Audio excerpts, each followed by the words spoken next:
السلام علیکم ورحمۃ اللہ وبرکاتہ۔ حضرات و خواتین، آپ تماموں کا اسلامک گفتار چینل میں دل کی عمیق گہرائیوں سے خیر مقدم و خوش آمدید۔ آج کا ہمارا اہم عنوان ہے 100 اہم ترین شخصیات۔ مائیکل ہارٹ نامی ایک یہودی مصنف نے کتاب لکھی 100 اہم ترین شخصیات۔ اس کتاب پر اس نے 28 سال تحقیق کی اور دنیا کی تاریخ میں آنے والی 100 اہم ترین اور مؤثر شخصیات کے بارے میں تحریر کیا۔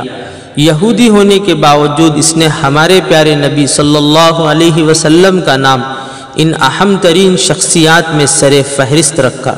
اس کتاب کی اشاعت کے بعد ایک روز جب وہ لندن میں ایک لیکچر دے رہا تھا تو لوگوں نے شکایت کی کہ اس نے محمد صلی اللہ علیہ وسلم کو نمبر 1 کے طور پر کیوں درجہ دیا تھا۔ اس پر مائیکل نے کہا، نبی صلی اللہ علیہ وسلم نے سن 611 میں مکہ کے وسط میں کھڑے ہو کر لوگوں سے کہا، میں اللہ کا رسول ہوں۔ اس وقت ان پر 4 افراد ایمان لائے تھے، جن میں ایک ان کا سب سے اچھا دوست، ان کی بیوی اور 2 لڑکے شامل تھے۔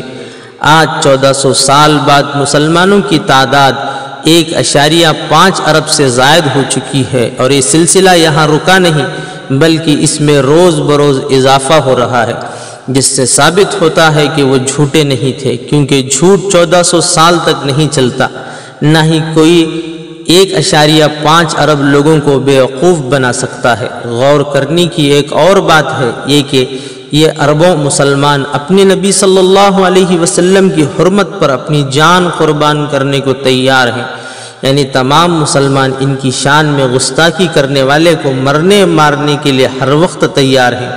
کیا ایک بھی عیسائی ایسا ہے جو یسوع کے لیے ایسا کرنے کے لیے تیار ہو؟ اس کے بعد پورے حال میں خاموشی چھا گئی، کسی کے پاس کوئی جواب نہ تھا۔